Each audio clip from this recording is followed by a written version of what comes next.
Hermanos, Dios les bendiga, tengan una feliz tarde de día sábado. Vamos a aprovechar esta sociedad de jóvenes para poder profundizar en la Biblia. Vamos a tener una clase sólida de doctrina.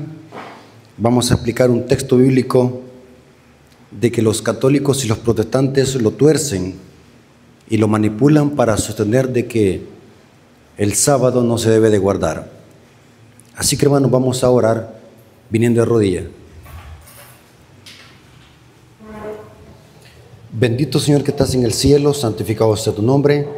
Gracias porque nos permites poder presentar tu palabra en esta sociedad de jóvenes. Te pedimos, Señor, de que sea de bendición este estudio, podamos crecer en conocimiento, podamos conocer el verdadero significado de tu palabra, de esos textos bíblicos que son difíciles de entender. Ayúdanos, Señor, danos sabiduría, inteligencia para que podamos explicar correctamente tu palabra. Bendice a tu pueblo, Señor, te lo suplicamos en el nombre de Jesús. Amén. Hermanos, Dios me los bendiga. Vamos a aprovechar esta tarde de Sociedad de Jóvenes para tener una clase. Hermanos, es importante que nosotros como adventistas del séptimo día conozcamos la Biblia, conozcamos esos textos difíciles de entender. Hermanos, como todos sabemos, hermanos, Satanás tergiversa la palabra de Dios, la tuerce y la saca de contexto. Y si nosotros, hermanos, no estudiamos esos textos difíciles de entender, vamos a caer en el engaño de Satanás. Hermanos, como todos saben, Satanás ha tenido una guerra acérrima en contra del cuarto mandamiento. Es el mandamiento más odiado y más atacado por Satanás. Si ustedes ven, hermanos, en las iglesias evangélicas pueden aceptar 9 mandamientos que están en vigencia, menos el cuarto. El problema lo tienen con el cuarto mandamiento. Se han inventado una infinidad de argumentos para atacar el cuarto mandamiento. Han buscado una infinidad de citas bíblicas para torcerlas y sacarlas de contexto para decir de que el sábado quedó abolido y no se debe de guardar. En este caso vamos a estudiar un versículo que muchas veces los católicos y los protestantes me lo han citado. Es posible, hermanos, que usted también cuando vaya a dar un estudio bíblico se lo puedan citar. Así que es importante que nosotros podamos explicar esos textos bíblicos. Esta cita que manipulan y tuercen está en Isaías 1, 13 y 14. Isaías capítulo 1, versículo 13 y 14. Esta es una cita preferida de católicos y protestantes para sostener de que Dios aborrece su día santo, que Dios aborrece su sábado. Leamos la cita y la vamos a explicar en su contexto. Isaías 1, 13 y 14.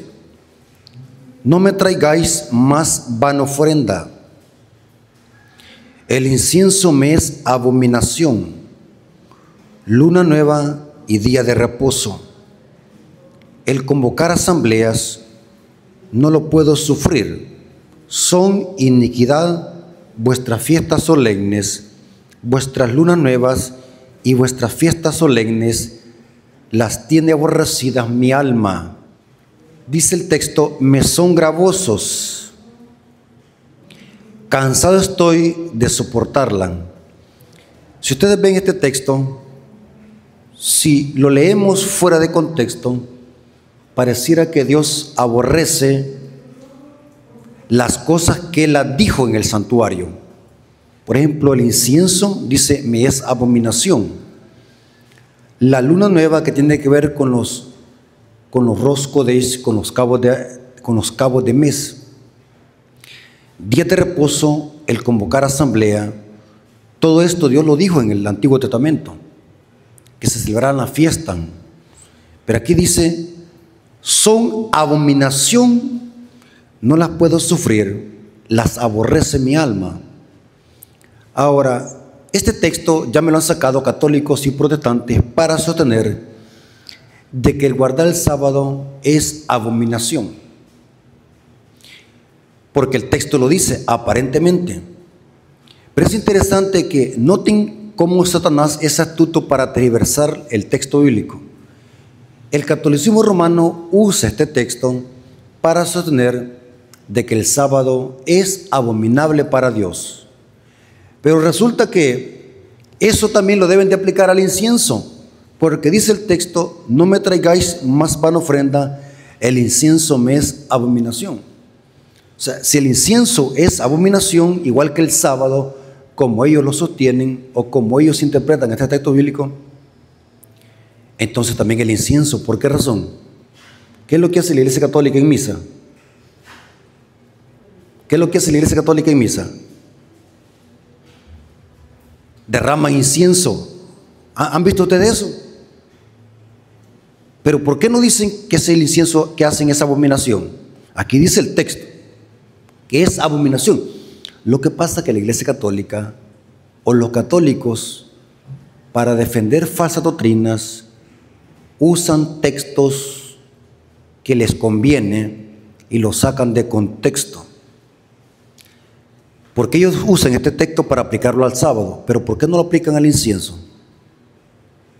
Y noten que la liturgia de la Iglesia Católica, más que todo, se puede sostener con el Antiguo Testamento. Tienen un templo literal, hay sacerdotes literales, se hacen sacrificios literales, porque la misa es un sacrificio literal, según el concepto católico, la transustanciación. Comer la carne, comer el pan, es comer la carne literal de Cristo, según el concepto católico. O sea, todo lo que hace la Iglesia Católica es literal, copiando esa base del Antiguo Testamento. Pero cuando hablamos del sábado, allí ellos lo rechazan.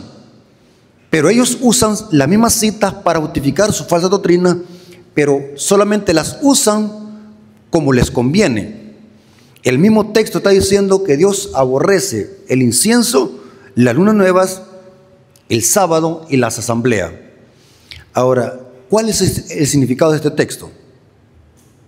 Y quiero decirles, hermanos, lo siguiente. ¿Están leyendo conmigo Isaías 1:3, hermano? ¿Lo leyeron?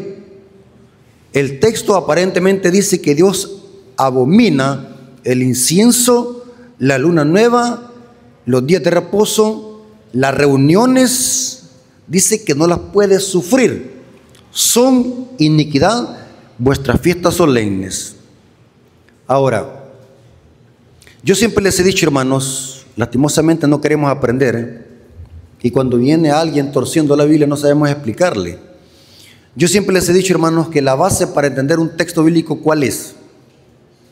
Siempre leer el contexto. En el catolicismo romano y en el protestantismo desconocen qué es el contexto. Por lo menos los teólogos protestantes y los pastores protestantes se supone que son personas estudiadas. Los sacerdotes católicos estudian más de 7 años teología y filosofía, simplemente para engañar a la gente. Se supone que son personas estudiadas. Estas cosas las enseñan hasta en la escuela, que es un contexto. Es lo que está antes y después del texto. Son cosas sencillas, pues. La clave para entender un texto bíblico es siempre leer el contexto. ¿Cuál es el contexto de Isaías 1, 13 y 14? ¿Qué está tratando de decir Dios acá? ¿Será que Dios está hablando que Dios aborrece lo que Él dio en el santuario? Dios no se puede contradecir. ¿Será que Dios es un Dios de contradicción? ¿Será que nosotros podemos usar un texto bíblico como base de una doctrina o para rechazar un mandamiento de la ley de Dios tan importante como es el 4º mandamiento, que se refiere a la observancia del Shabbat como monumento recordativo de la creación? No podemos usar un versículo fuera de contexto. La clave para entender este texto bíblico es el contexto. Esto mismo Dios lo dice a través del profeta Oseas. Oseas 2:11 dice lo mismo. Oseas 2:11 dice así: haré cesar todo su gozo. Está hablándole a Israel, a Judá. Haré cesar todo su gozo, sus fiestas, sus nuevas lunas y sus días de reposo, y todas sus festividades. Noten que pareciera que Dios esté enojado. Dice que Dios va a hacer cesar todo eso. Los días de reposo, las lunas nuevas, las fiestas, las asambleas, etc.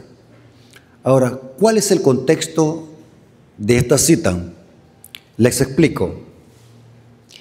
El contexto habla de que la nación judía, escuchen lo que voy a decir, la nación judía en los tiempos de Isaías estaba en abierta rebelión y apostasía. O sea, estaban en desobediencia a los mandamientos de Dios y al mismo tiempo profesaban observar todo lo que Dios había mandado. Lunas nuevas, incienso, días de reposo y asamblea. Noten qué interesante. El contexto es la condición en la que se encontraba la nación judía en los tiempos de Isaías. ¿Cómo se encontraba la nación judía? Se encontraba en rebelión y apostasía. Es como decir, estar en pecado y al mismo tiempo estar observando la fiesta solemne. Dios le llama a eso abominación. ¿Por qué razón, hermanos? Cuando leemos la Biblia encontramos a Dios, el creador de los cielos y la tierra, como un Dios celoso. Un Dios que quiere la adoración solamente para sí mismo y se lo merece porque Él es el creador. Dios no comparte su gloria con nadie. Dios no acepta ninguna obediencia parcial, porque para Dios la tibieza y la neutralidad son abominación para Dios. Israel en esta época estaba con un pie adentro y con un pie afuera. Estaba en rebelión y apostasía. Y en ese contexto, cualquier ceremonia, por muy buena que sea, es abominación para Dios. ¿Por qué razón, hermanos, es abominación para Dios? Porque para que una obediencia sea legítima, para que Dios acepte cualquier ceremonia externa, el ser humano tiene que estar en perfecta armonía con su creador. O sea, Israel, su corazón estaba apartado de Dios y al mismo tiempo profesaban observar las ceremonias, ritos externos como el incienso, las asambleas, el sábado y muchas cosas más. Y saben, hermanos, que Dios explica la condición de Israel en los tiempos de Isaías. Isaías capítulo 1, versículo 2 al 5. Isaías capítulo 1, versículo 2 al 5 dice, noten cómo estaba Israel. Oí cielos, escuchad tu tierra, porque habla Jehová. Crié hijos y los engrandecí, y ellos se rebelaron contra mí. ¿Cómo estaba Israel? Se había rebelado contra Dios. Y noten cómo lo compara. El buey conoce a su dueño, y el asno el pesebre de su señor. Israel no entiende. Mi pueblo no tiene conocimiento. Oh gente pecadora, pueblo cargado de maldad, generación de malignos, hijos depravados. Dejaron a Jehová, provocaron la ira al Santo de Israel, se volvieron atrás. ¿Por qué queréis ser castigados aún? ¿Todavía os rebelaréis? Toda cabeza está enferma y todo corazón doliente. Ahora, si ustedes analizan, vamos a ver en la condición que se encontraba Israel. ¿Cuál era la condición? Hijos malignos, hijos depravados, se rebelaron contra el Santo de Israel. O sea, en la condición que se encontraban, ¿cómo era? Era una condición degradante, en apostasía y rebelión. Y noten que en esa condición que estaban observando la fiesta solemne. O sea, Dios cuando dice, aborrezco su sábado, aborrezco sus fiestas, no está diciendo en sí que Él aborrece la obediencia, sino que está aborreciendo la hipocresía de Israel en la condición que profesaba observar estas fiestas. ¿Me doy a explicar? Hermanos, todo centro de cualquier obediencia tiene que ser Cristo. Para que nuestra obediencia sea aceptada delante de Dios, tenemos que darle primero nuestro corazón. Noten que Israel le daba a Dios ceremonias externas, pero el corazón de Israel estaba lejos de Dios. Hagamos la aplicación homilética para la iglesia. Nosotros podemos estar aquí todos los sábados en la iglesia, y eso es bueno. ¿Cuántos creen de que es bueno venir a la iglesia los sábados? Dios lo ha mandado. Nosotros podemos dar los diezmos y las ofrendas, ser fieles en los diezmos y las ofrendas. Pero si en eso no está Cristo presente, eso no sirve de nada. Simplemente es una obediencia externa, superficial.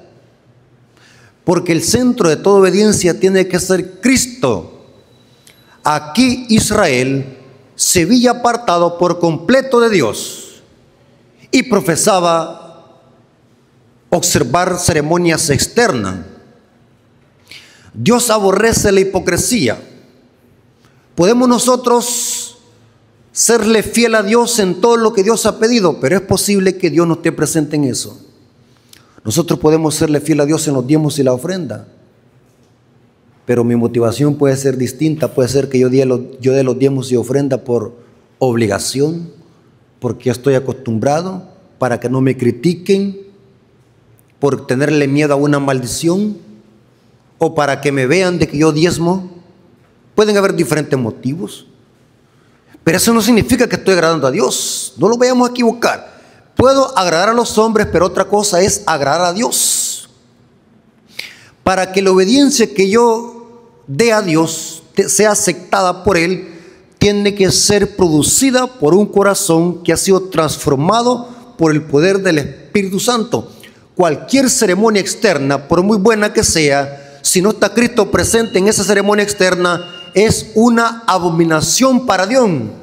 ¿Sabe, hermano, que dice el Espíritu Profecía? Que la mayoría de adventistas que van a aceptar la marca de la bestia profesan guardar el sábado.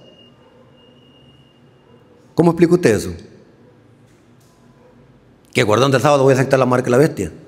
Sí. ¿Cuántos creen de que los fariseos profesaban guardar el sábado? ¿Lo profesaban? ¿Pero cómo les dio Cristo? ¿Vosotros sois hijos de qué? De vuestro padre el diablo.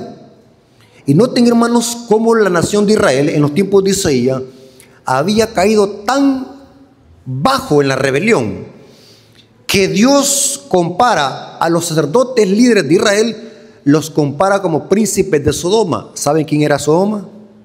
Una ciudad corrompida e inmoral. Y a los líderes de Israel en esta época de Isaías, cuando Dios escribe eso, noten cómo Dios describe a los líderes con las palabras que los describe. Esto está en Isaías capítulo 1, versículo 10 al 11. Isaías capítulo 1, versículo 10 al 11 dice: príncipes de Sodoma, oí la palabra de Jehová. Pero ¿cómo les dice, hermanos, a los sacerdotes líderes de Israel? ¿Cómo les llama? ¿Están entendiendo, hermano, cómo dice el texto? ¿Cómo se está dirigiendo Dios a los líderes de Israel? A los sacerdotes. Le está llamando príncipe de Sodoma. ¿Cómo estaba Israel en esta época? Como Sodoma, de corrompido. Príncipes de Sodoma, oí la palabra de Jehová. Escuchad la ley de nuestro Dios, pueblo de Gomorra. Noten cómo le llama a Israel, cómo le está llamando. Esto es terrible, hermano, para que Dios compare a Israel, su pueblo santo, como Sodoma y Gomorra, significa que estaban corrompidos. Y dice en una pregunta: ¿para qué me sirve, dice Jehová, la multitud de tus sacrificios? Hastiado estoy de holocaustos, de carneros y de cebo de animales gordos. No quiero sangre de bueyes, ni de ovejas, ni de machos cabríos. ¿Por qué Dios dice eso? ¿Por qué Dios dice estoy hastiado? Porque Israel no comprendía su situación en la que estaba. De nada servía estar sacrificando corderos en el santuario, haciendo ceremonias por doquier, si Israel no le entregaba su corazón a Dios. De nada sirve, hermanos, eso. Dios quiere misericordia y no sacrificio. ¿Me doy a entender, hermano? La obediencia legítima que agrada a Dios es aquella que es producida por un corazón transformado por el Espíritu Santo. Obedecer a Dios. Estoy hastiado de sacrificios. Imagínense que Israel se había conformado solamente a estar matando y matando animales, matando animales. Habían perdido por completo lo que significaba eso.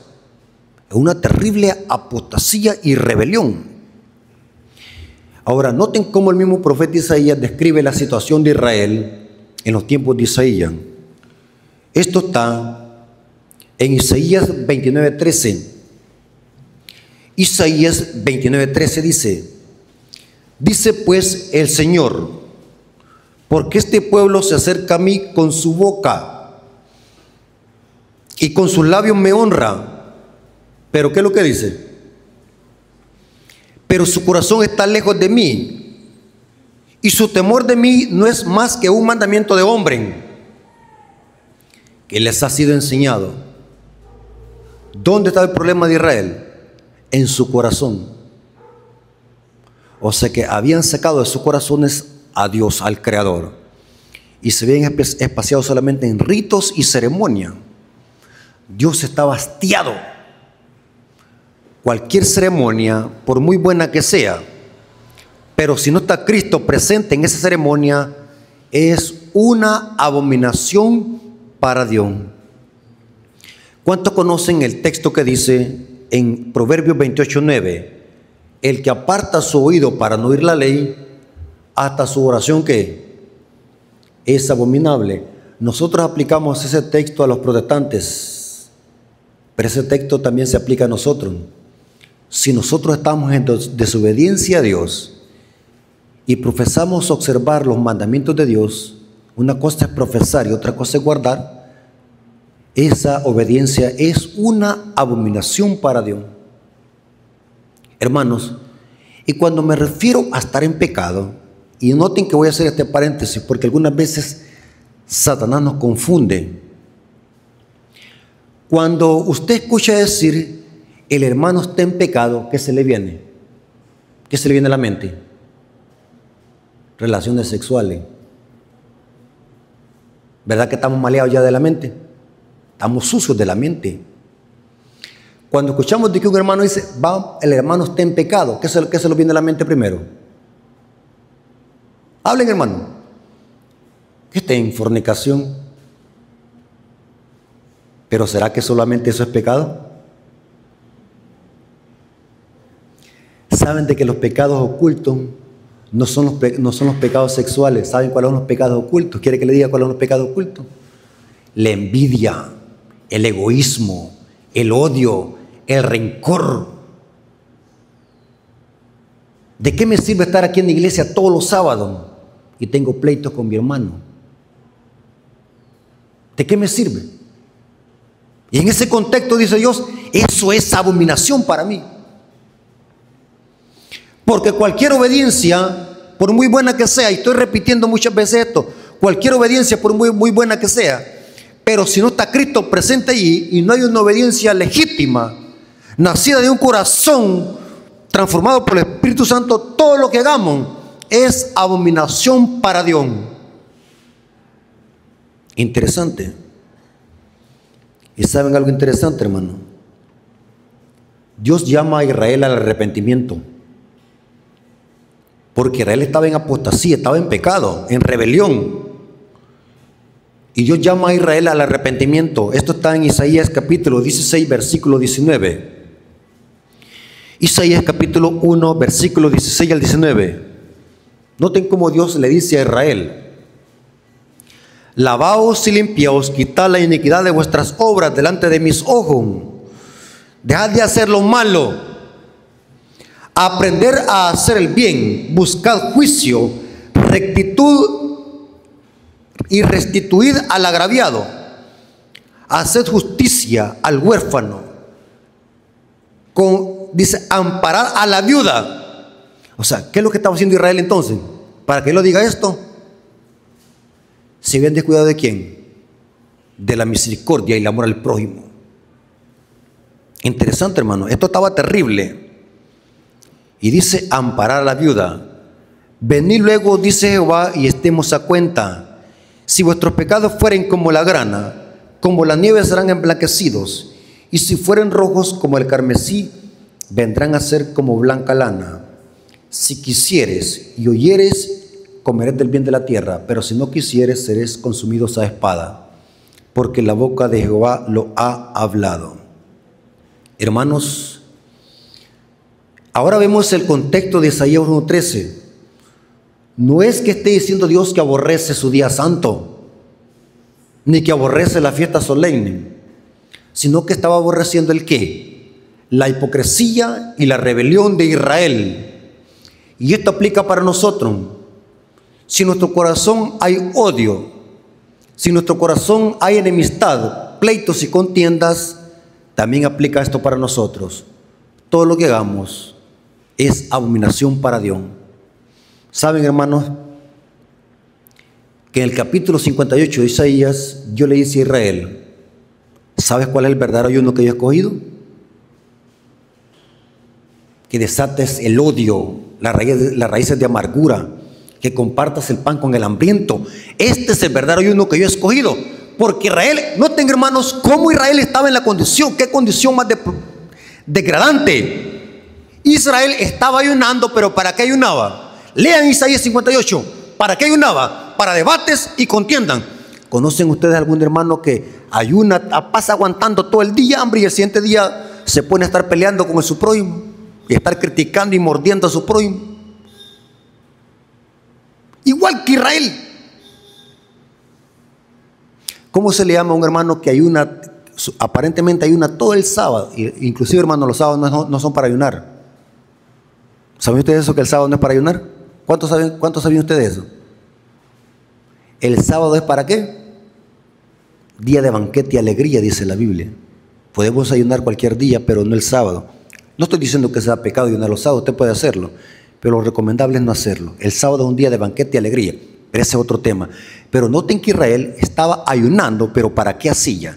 Para debates y contiendas. Lean Isaías 58. Léanlo. ¿Y saben algo interesante, hermano? Yo les hago una pregunta también.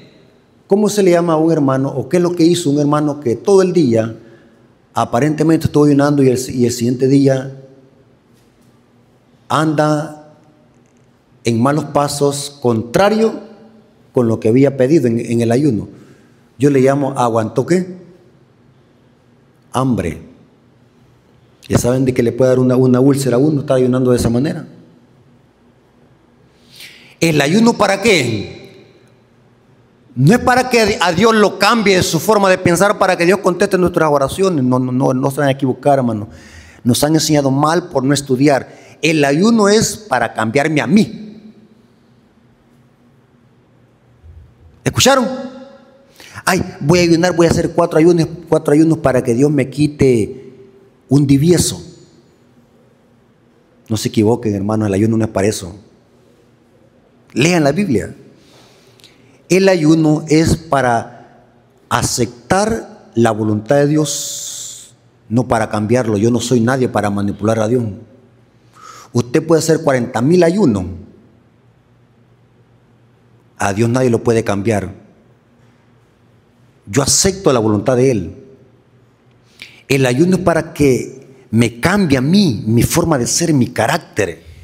Y esto es lo que estaba pasando en los tiempos de Isaías. El pueblo de Israel estaba en una tremenda apostasía. Se había hecho religioso, simplemente ceremonias externas, ritos externos. Y Dios dice, estoy hastiado. Para mí eso es abominación. Pero vienen hoy los protestantes y dicen, aquí Dios está diciendo que Dios aborrece su día santo. La Biblia no se puede contradecir, ni mucho menos el profeta Isaías. Isaías explica a Isaías. ¿Saben de qué es imposible que nosotros podamos interpretar Isaías 1:13 para decir que Dios aborrece su día santo? No podemos tomar ese texto de esa manera, porque el mismo profeta Isaías, Dios a través del profeta Isaías, ¿cómo le llama al guardar el sábado? Isaías 58:13 dice así: Isaías 58:13. Si retrajeres del día de reposo tu pie de hacer tu voluntad en mi día santo, y lo llamares delicia. ¿Cómo Dios le llama el guardar el sábado? Delicia. Pero ¿cómo es que en el versículo 13 del capítulo 1 ahora dice que el sábado es abominación? ¿Entendieron, hermano? Isaías está hablando de otro contexto allá en Isaías 1:13. No es que esté diciendo que el sábado es abominación, sino que está aborreciendo la conducta de Israel. En esa conducta, guardar el sábado y las fiestas solemnes son abominación para Dios. Dios no puede llamarle a su día santo abominación. El día sábado es un día de delicia, santo y glorioso a Jehová. O sea, el día sábado es un día para que nosotros podamos estar disfrutando en compañía de nuestro Creador. Es un día de delicia. Yo les hago una pregunta, hermanos. ¿Qué pasa cuando un hermano se siente desesperado para que se ponga el sol e irse corriendo para la milpa en el día sábado? ¿Ustedes creen que alguien que hace eso está sintiendo que el sábado es una delicia? Que esté desesperado para que el sol se ponga para salir corriendo para su trabajo o no sé, para cualquier otro lugar. Eso no es una delicia. Cuando algo es delicioso, usted no quiere que eso se termine. ¿Sí, hermano? Cuando algo es delicioso, usted no quiere que ese tiempo pase. Así es el sábado. Cuando un hermano se siente que el sábado es una carga, significa que necesita nacer de nuevo. Israel, igual como los fariseos, habían hecho el sábado una enorme carga. Y noten cómo dice Isaías 56, versículo 2. Isaías 56, versículo 2 dice: bienaventurado el hombre que hace esto, y el hijo del hombre que lo abraza, que guarda el sábado sin profanarlo. ¿Cómo le llama a Dios a los que guardan el sábado? Dichosos, bienaventurados. ¿Cómo es posible entonces que en el versículo 13 del capítulo 1 diga que es abominación? ¿Notaron que es el contexto diferente? Allá está lo de una manera y aquí habla de otra. Porque para que el sábado sea una delicia es que nosotros vayamos a Cristo. Por eso es que Dios llama a Israel: venid luego, dice Jehová, y estemos a cuenta. Porque la única forma de que nosotros podamos santificar las fiestas solemnes y el sábado es únicamente en Cristo. Saben, hermanos, de que el mandamiento dice: acuérdate del sábado para santificarlo. Pero ¿cómo que yo voy a ser santo el sábado? ¿Cómo yo voy a santificar un día? Si yo no soy santo, yo no tengo santidad en sí mismo, yo no puedo hacer santas las cosas. ¿Cuántos han leído ustedes ese texto y se han puesto a pensar en eso? Dice Dios: acuérdate del sábado para santificarlo. Yo tengo que santificar el sábado, pero ¿cómo yo lo voy a santificar? Si el sábado ya es santo, pero ¿cómo yo lo voy a santificar? ¿Acaso no es santo el sábado desde ya? ¿Cómo explica usted el texto? ¿Cómo lo explica? Dice: santifique el sábado. Nosotros que lo santificamos. ¿Cómo yo, un pecador mortal y caído, voy a poder santificar el sábado? Dígame usted. Elena de Guay explica eso en el Deseo a toda la gente. Dice que para que nosotros santifiquemos el sábado, tenemos que ser santos primero y unirnos a Cristo. O sea que el cuarto mandamiento tiene el mensaje de la justificación por la fe. Porque la única forma de que yo pueda santificar el sábado es tomando santidad de aquel que la produce, que es Cristo. ¿Me doy a entender, hermano? O sea, yo como pecador no puedo ser santo un día. Entonces, para yo santificar ese día, tengo que tomar santidad ¿de dónde? De donde procede, que es Cristo. O sea, que tengo que unirme a Cristo, porque solamente en Cristo es que yo voy a poder santificar ese día santo. Y entonces el sábado va a tener sentido observarlo. Ahora, ¿cuál fue el problema de los judíos? Vámonos hoy a los judíos. Saben de que la historia se repite. El mismo pecado que estaba pasando en los tiempos de Isaías se estaba pasando con los fariseos y la nación judía en los tiempos de Cristo. La falta de amor y misericordia los había hecho odiosos, tiranos, criticonen. Y eso lo había llevado a inventarse leyes absurdas y ridículas. ¿Saben qué es lo que dice Flavio Josefo? De que los judíos tenían unas leyes absurdas, de que si alguien por A o B motivo le había agarrado tos y quería escupir, tenía que ir inmediatamente a buscar una piedra para escupir encima de la piedra, porque si escupía en la tierra, la saliva con la tierra se hacía lodo y eso era trabajo. O sea, si no había una piedra para escupir, tragarse la saliva o el gargajo. Terrible, hermano. Si una gallina ponía huevo en sábado, eso era, inmediatamente había que matarla, porque la gallina estaba quebrantando el sábado. Y el huevo había que comerse, eso dice Flavio Josefo. El huevo había que comerse y había que matar a la gallina por ser quebrantadora del sábado. Si una mujer en el espejo, por casualidad se miró una cana, y de paso los espejos en aquel tiempo, en los tiempos bíblicos, no eran espejos como los que tenemos en la casa, sino que eran espejos de mármol. Costaba verse, oscuro se miraba. Pero si por casualidad se miraba a la mujer una cana en el espejo y se la arrancaba, y si un fariseo la miraba, la acusaba de ser quebrantadora del sábado por haber trabajado en sábado, en haberse arrancado la cana. Terrible, hermano. Si a un fariseo se le estaba quemando la casa en sábado, tenía que dejar que se le quemara, porque era sábado y eso era trabajo, apagar el fuego. Yo me llené de, ustedes pueden decir, esto son leyes ridículas, pero los fariseos tenían unas leyes de esa manera, ridícula. Se habían hecho criticones. Noten que hasta dónde había llegado la rebelión. Mire, los fariseos criticaban a los gentiles de idólatran, perro les decían perro, imagínense cómo les llamaban, perro, cerdo, inmundos y piedra.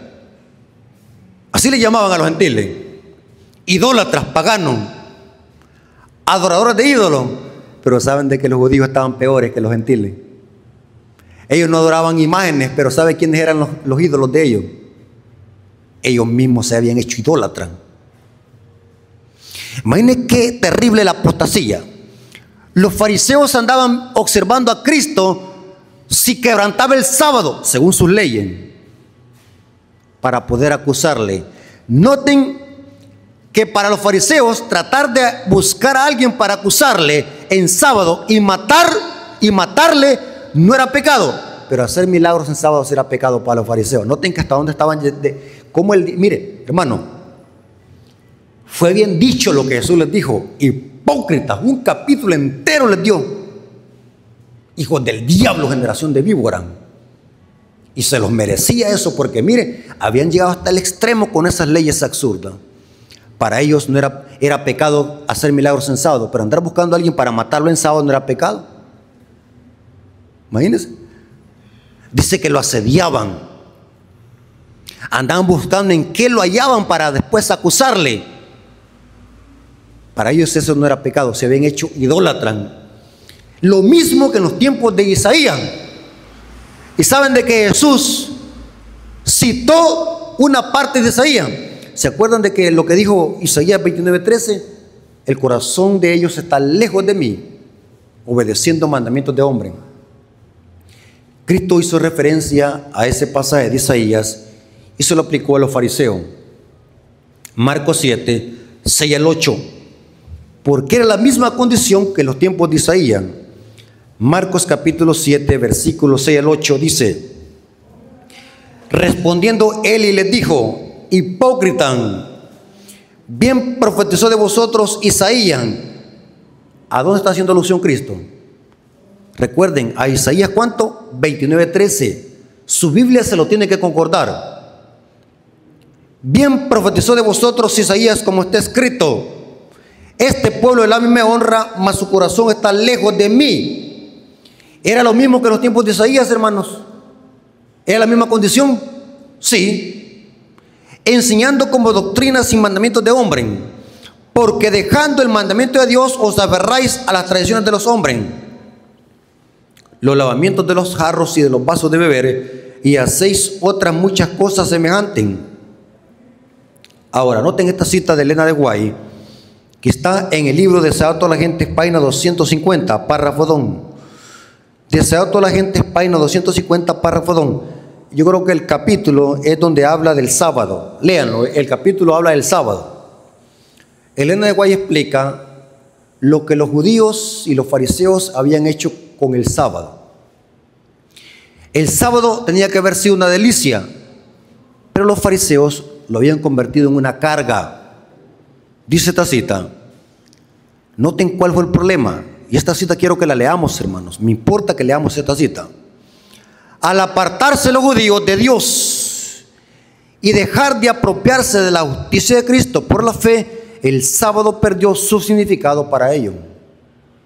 ¿Captaron, hermanos? ¿Captaron cuál fue el problema de los judíos? ¿Por qué los judíos llegaron a ese extremo? ¿Qué es lo que hicieron anteriormente? ¿Se apartaron de quién? De Dios se apartaron. Para que el sábado sea un deleite para los adventistas, ¿qué tenemos que hacer cada uno de los adventistas? ¿Qué tenemos que hacer? Estar unidos ¿a quién? A Cristo. ¿Ustedes creen, hermanos, seamos sinceros? ¿Ustedes creen que como adventistas podemos repetir la historia de los judíos? ¿Creen ustedes que la podemos repetir? Convertirlos en religiosos externos, obedecer ritos externos, que por muy buenos que sean, si carecen de la justicia de Cristo, eso para Dios es una abominación. Una obediencia parcial, a medias, es abominación para Dios. ¿Cuál es el pecado terrible de la Odisea? ¿Cuál es el pecado terrible de la Odisea? Si ustedes leen el mensaje de la iglesia de la Odisea, es la tibieza espiritual. Para Dios es mejor, oigan lo que voy a decir, hermano, para Dios es mejor que seamos de un bando o de otro, pero no que seamos de los dos. Escuchen lo que estoy diciendo. Pero aquí vemos de que la tibieza engaña a las dos partes. No es ni mundano ni tampoco es cristiano. Vive las dos partes y engaña a las dos partes. ¿Note qué interesante, hermano? Porque cualquier obediencia parcial es abominación para Dios. Ahora entendemos, hermanos, por qué Dios dice: yo soy celoso. ¿Qué significa celoso, hermano? ¿Qué significa ser celoso? Yo di un tema sobre eso, hermano, porque saben que hay dos tipos de celos en la Biblia. El apóstol Pablo dice que las manifiestas obras de la carne son celos, iras, contiendas, lascivia, vanagloria, y hace una gran lista Pablo en Gálatas. Los celos son frutos de la carne, pero Dios dice que Dios es celoso. ¿Cómo así? ¿Se contradice la Biblia? Negativo, hay dos tipos de celo. Está un celo que es espiritual. Pablo dice: o celo con celo de qué? De Dios. Y hay un celo carnal. El celo espiritual, ¿cómo lo podemos nosotros definir? Un ejemplo. No debemos confundir ser extremista con ser celoso, porque estos temas son necesarios que se expliquen. Los fariseos eran extremistas, mas no celosos. ¿Cómo podemos nosotros hacer esa diferencia entre el celo de Dios y ser extremista? Les explico. Les voy a poner un ejemplo sencillo para que ustedes puedan captar. Ser celoso, como Pablo, es que usted vea a una hermana que venga aquí a la iglesia con minifalda, o que la vea usted que anda allá afuera mal vestida y quiera venirse al púlpito a subir. Usted, por ser celoso en el evangelio, usted la va a llamar y le va a decir: hermana, usted en el amor de Dios no puede subir al púlpito porque usted anda mal vestida. Eso se llama ser celoso. ¿Me doy a entender? Otro ejemplo, cuando un hermano está enseñando un error doctrinal, y si usted es celoso, usted puede decirle, hermano, claro, con respeto y con amor, hermano, yo no estoy de acuerdo en eso. Sí, yo me acuerdo que una vez, ¿se acuerdan el debate que hubo en el tema de que habían puesto a una hermana de anciana? ¿Se acuerdan? Ese pleito que duró casi como 5 años aquí en la iglesia, ¿se acuerdan? Y que se vino a imponer a la fuerza a una hermana por encima de la iglesia. Yo me acuerdo que varios hermanos se levantaron y dijeron, hermanos, eso que está haciendo usted es incorrecto, está torciendo la Biblia para justificar algo. Eso se llama ser celoso, pararse y defender la verdad cuando es necesario, pero muchas veces nosotros abrimos la boca cuando no es necesario. ¿Me voy a entender? Abrimos la buchaca cuando no debemos de abrirla. Ser celoso, ¿me entiendes? Dios es celoso porque no quiere compartir su gloria con nadie. Y esto estaba pasando en los tiempos de los judíos. Los judíos se habían apartado de Cristo, y al apartarse de Cristo, esto lo llevó a inventarse leyes y mandamientos de hombre y a hacerse odiosos, carentes de amor. Imagínense, hermano, qué terrible, hermanos, que para los fariseos les importaba más las ceremonias externas y no sanar a un enfermo que estaba asediado por el diablo por 38 años. Imagínense qué frialdad en un corazón. ¿Cómo podemos describir la carencia de amor en un corazón? No sentir amor por alguien de que ha estado por 38 años arrastrado en el suelo, sufriendo por una enfermedad crónica, y ahora ponerme a discutir porque Cristo está sanando en sábado. Imagínense qué tremendo, hermano. Les importaba más a los fariseos andar con sus trajes de gala. Dice Flavio Josefo que a una gran cantidad de distancia se podía ver un mosquito en la ropa de los fariseos, de tan blanca que era. Cómo vestían de ropa de gala. Pero Cristo, ¿qué es lo que les dijo? Sepulcros, ¿qué? Blanqueados por fuera. ¿A Cristo no le iban a engañar? Lo mismo. Los judíos, aunque profesaban guardar el sábado, y saben, hermanos, y esto tenemos que tener cuidado porque dice Elena de White que podemos repetir la misma historia de los judíos. E inclusive Elena de White en el libro de Sabato a la gente hace ese tipo de comparación. Lean el tema donde Cristo maldijo la higuera. Elena de White hace la comparación con la iglesia adventista. Dice que nosotros estamos expuestos a repetir la historia de los judíos, enamorarnos de las ceremonias externas y hacer a un lado a Cristo. Imagínense que los fariseos se sentían tan orgullosos del templo, que tenían un hermoso templo, hermoso, con bases de oro.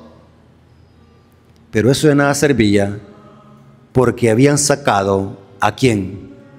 A Cristo, la gloria de Dios.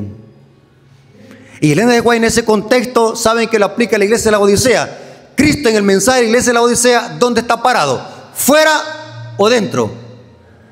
¿Qué dicen ustedes? Yo me quedé impactado que Elena de White hace ese tipo de paralelo entre la higuera y la iglesia adventista. Lean, hermanos, hay que leer. Dice que los judíos se habían convertido solamente en hojas, eran hojas.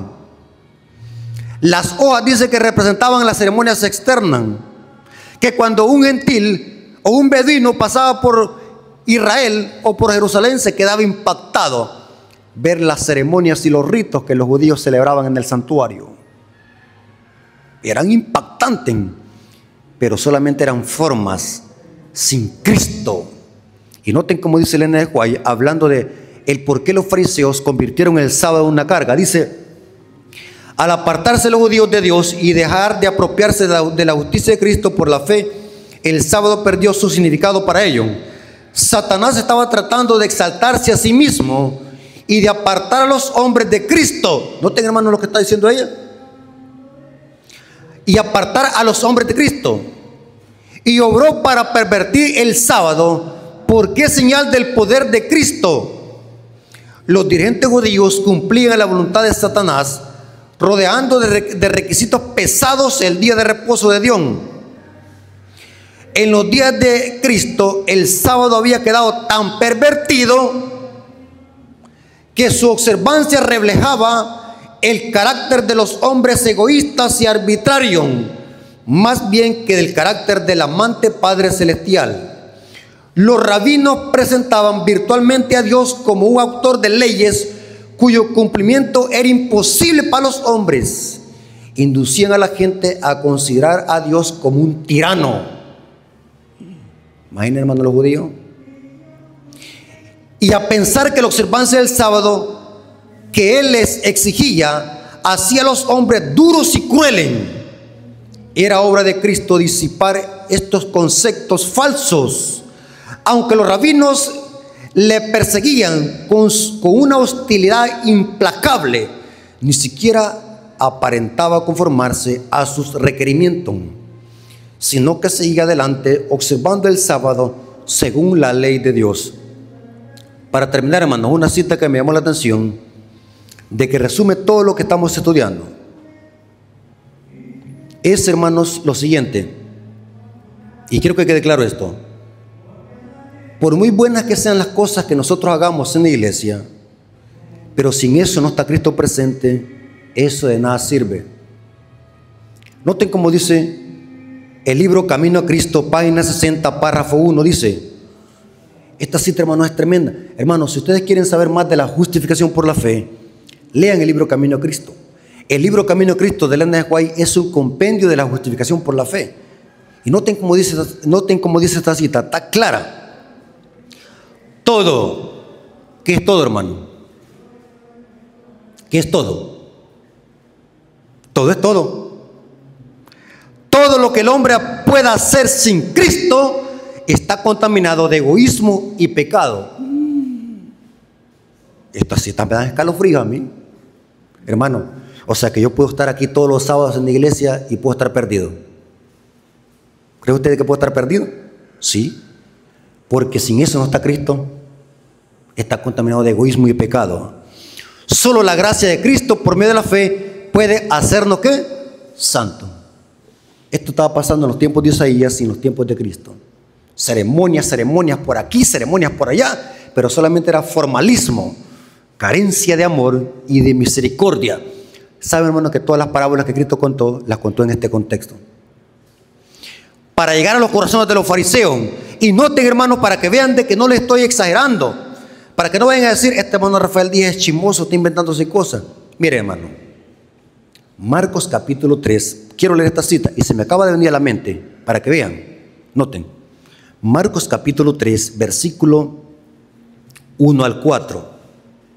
Aquí Cristo está haciendo un milagro en sábado y dice así: otra vez entró Jesús en la sinagoga y allí había un hombre que tenía una mano seca. Y le acechaban para ver si en día de reposo sanaría, a fin de ¿qué? De poder acusarle. Entonces dijo al hombre que tenía la mano seca: levántate, ponte en medio, como desafiándolo a los fariseos, como para decir, bueno, para que me critiquen más, para que me acusen más, ponte en medio. Y noten qué dice: entonces dijo al hombre que tenía la mano seca: levántate y ponte en medio. Y le dijo: ¿es lícito en los días de reposo hacer bien o hacer mal, salvar la vida o quitarla? Pero ellos callaban. Ahora, noten el versículo 5, ahí está el versículo 5, la clave. ¿Lo tiene conmigo? Entonces, mirándolos alrededor con enojo. No era el problema. Oigan, hermanos, antes de leer el texto, léalo correctamente. Cristo no está diciéndole a los fariseos: ustedes están mal porque diezman, ustedes están mal porque guardan el sábado, ustedes están mal porque hacen ceremonias celebran la fiesta, la Santa Convocación de la Pascua, la fiesta de Purín. Cristo no les dijo eso a los fariseos, ni tampoco les dijo: están mal porque diezman. Inclusive los incentivó a diezmar. Esto era necesario sin dejar de hacer lo otro. Cristo nunca los rechazó porque profesaban observar todo lo que Dios había mandado. El problema de los fariseos, ¿dónde estaba? Lean el versículo 5, hermano. quiero que por favor anote el texto, lo subraye. Noten cómo dice el versículo 5. Entonces, mirándolos alrededor con enojo, entristecido, porque no guardaban el sábado. Dice el texto eso así. Entristecido por la dureza de su corazón, dijo el hombre: extiende tu mano. Y él la extendió, y la mano fue restaurada y sana. Yo les hago una pregunta: ¿dónde está el problema de los fariseos? ¿A dónde? En el corazón. Igual que en los tiempos de Isaías. ¿Se dan cuenta, hermanos? Hermanos, de nosotros depende si queremos repetir la historia de los judíos. Muchas veces a nosotros se nos enseña una obediencia legalista como a los fariseos. No hagas esto, no hagas esto otro, deja de hacer esto, igual como los fariseos. Y sabe, hermano, yo siempre lo he dicho, y esto tiene que ver con la justificación por la fe.